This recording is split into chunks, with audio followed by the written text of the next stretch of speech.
선거 직전에 다리가 골절이 됐었는데 제때 치료를 받지 못해서 진작에 목발을 뗐어야 됐었는데 그러지를 못했습니다. 그래서 염치불구하고 지난 한 주 동안에는 치료와 회복에 집중을 해서 지금은 목발도 떼고 또 압박붕대도 풀게 됐습니다. 제가 굳이 이 말씀을 드리는 이유는 무엇이든지 그 때가 있다는 겁니다. 그 때를 놓치게 되면 쉽게 치료할 수 있는 것도 돌이킬 수 없는 상황까지 치달을 수 있습니다. 지금 현재 대한민국의 상황이 그리고 총선 결과에서 국민들의 심판이 그러했다고 생각합니다. 윤석열 정권의 모든 분야에 퍼부어졌던 독주 또 폭력적 행위를 멈추라는 것이 이번 총선에서 나타난 국민들의 민심이었습니다. 하지만 여전히 뉴스에서는 한동훈 위원장이 대통령과 밥을 먹었느냐가 이슈고 사라졌던 김건희 여사가 다시 나타났다는 게 이슈입니다. 국민들은 애써 지은 농산물을 포기해가면서 밭을 갈아엎는 심정으로 심판을 했지만 윤석열 대통령은 무엇 하나 달라지지 않은 것 같아서 절망스럽습니다.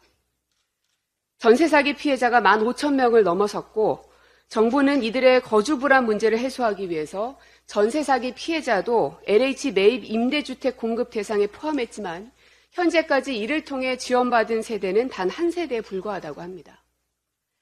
그리고 사회초년생과 경제 허리층인 15에서 29세 취업자 수는 386만 6천 명으로 전년 대비 8만 2천 명 줄어든 것으로 나타났습니다. 지난해 하반기 임금 근로자 중 9.2%는 월평균 임금이 100만 원 미만으로 벌고 있는 것으로 나타났습니다. 전년 동기 대비 5만 명 증가한 규모입니다. 즉, 청년 취업은 여전히 어렵고 최저소득 비중은 늘고 있는 겁니다.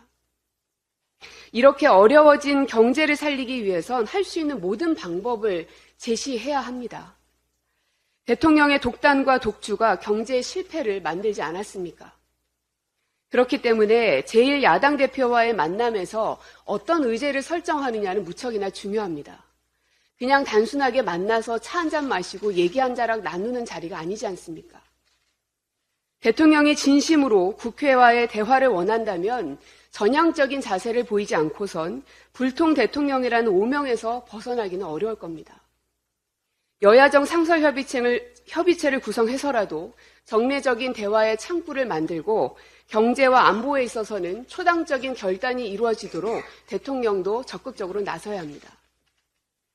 해병대원 사망 사건과 관련해서 대통령의 최측근인 이시원 비서관의 연루 의혹이 밝혀지고 있습니다. 이런 상황에서 특검 말고 무슨 수가 있겠습니까? 여론에 떠밀려서 하는 게 아니라 이제는 윤석열 대통령이 좀 정정당당해졌으면 좋겠습니다. 그리고 윤 대통령이 대선 공약으로 폐지했었던 민정수석실을 가칭 법률수석실로 바꿔 부활시키는 방안을 검토 중이라는 보도를 봤습니다. 무려 100여 명 규모의 메머드급이라고 합니다. 누가 봐도 김건희 사법 리스크를 방어하기 위한 개인 로펌 역할로밖에는 보여지지가 않습니다.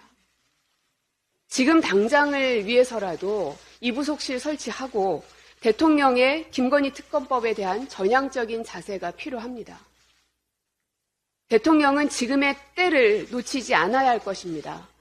야당을 적으로만 규정하지 말고 대한민국을 살리겠다는 일념으로 지금의 이 마지막 기회를 잡아줄 것을 다시 한번 요청드립니다.